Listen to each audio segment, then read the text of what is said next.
Hello and welcome to another Sweeney Pat Shut It Slag news, where a certain plonker Saveloy Starmer should take the word Shut It Slag to heart as he makes one great Richard III of yet another public appearance. One supposed super educated reporter commented on one particular part of Keir Starmer's party sausage speech as needing to be more serious, less cringe. Well, we all know what Alf Thompson said about the silly sausage, and he hasn't even seen the speech. Sausage is good, hostage sausage is bad. Red lorry, yellow lorry, red lorry, yellow lorry. The Chipolata clan.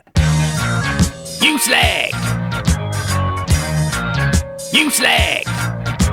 So, for a laugh, here we have a photograph, just like that, of a Russian missile touted as the world's deadliest weapon. Second only to the Caviar clan who blew it up on the launch pad on Saturday, just around dinner time, says the Daily Telegraph. Honest, the Sarmet RS-28, known as Satan II, catchy, detonated as it was being refueled at the Plastikest Cosmodrome 500 miles north of Moscow, leaving a huge crater and damage to surrounding roads and buildings. That's where I saw you, wasn't it? Dude, you gotta laugh. War'll be over soon if they're gonna blow the shit out of themselves. On to Quentin Crisp now. Not in a million years, you slag. Who was quoted as saying, never keep up with the Joneses. Drag them down to your level. It's cheaper. Which is fitting, as that sounds to be part of the diverse Labour policy ongoing. And speaking of crisp, it's time to get those smokeless charcoal cindering as Starmer's latest pledge to the country is the demand for the return of the sausages. Quick, to the Bratmobile, Bratwurst man. At least Biden could just pretend to fall asleep. Now, I don't mind telling you, I'm a big believer that a bacon sarnie a day keeps the Hamas doctor away. But when it comes to sausages, I am a bit of a sausage snob, even if I must be unpopular in saying so.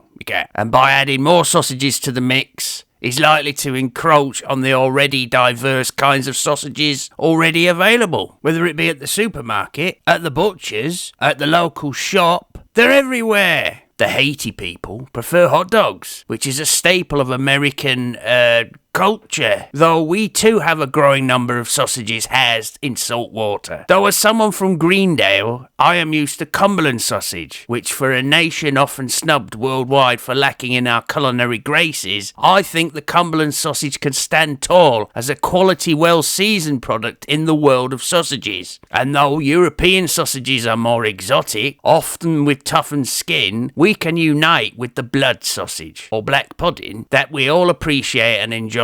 The Scottish have the flat sausage, though they have often stood on their own. The Irish have a unique recipe for their sausages, and the Welsh even put dragons in theirs. Could I be overstretching this metaphor by stating the irony that most Middle Eastern sausages have skewers through them? Some good news now, as my toasty topper is ready, and the kettle's on the boil if one is so easily called away to war. The war on fat children, that is, as England has begun to turn the tide on rising obesity, so they had to run faster. New NHS figures show that the number of children who are overweight has fallen to the lowest level since 2000, namely because they haven't had the time to get through the paperwork, and the days of shoveling food down their gobs 24/7 is well and truly gone, and nobody's bothering to visit the NHS to register their child as a fatty. Now on to petrol states' growing influence in sport. The king of the oil clans, the Saudis, have recently funded the staging, it wasn't rigged, of an all-British fight on British soil. Boxing heavyweights Anthony Joshua Tree and Daniel Dubai fought in the Wembley Stadium, which was, quote, bathed in the garish green light of the Saudi flag, and the Saudi national anthem played before God Save the Queen, which no doubt Free Gear Starmer was given tickets to, but declined due to the whole sausage fiasco, or the fact that so much could be read from this very short segmented speech, no doubt retweeted around the world 10 times over, though this is not a debate on poultry. How, at a moment's notice, Keir really can come across as the boy in the bubble baffles the mind. A Forrest Gump in the leading of British politics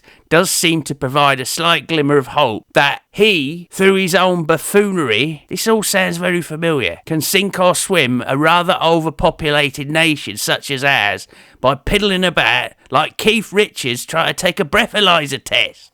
And worse still, worse than you, as if it wasn't bad enough. Unclear Kia being given 107 grand worth of freebies, including a free hand job from Taylor Swift. I mean, handout. He now wants more sausages to a country that's got plenty. I mean, Kia is banning the barbecue, and all his best mates don't dig on swine because they are filthy mofos. And they don't eat pork. Slags. It's too much to take in. You've been listening to Sweeney Pat Shut It Slag You Can Use. Ta-ra. You slag! You slag!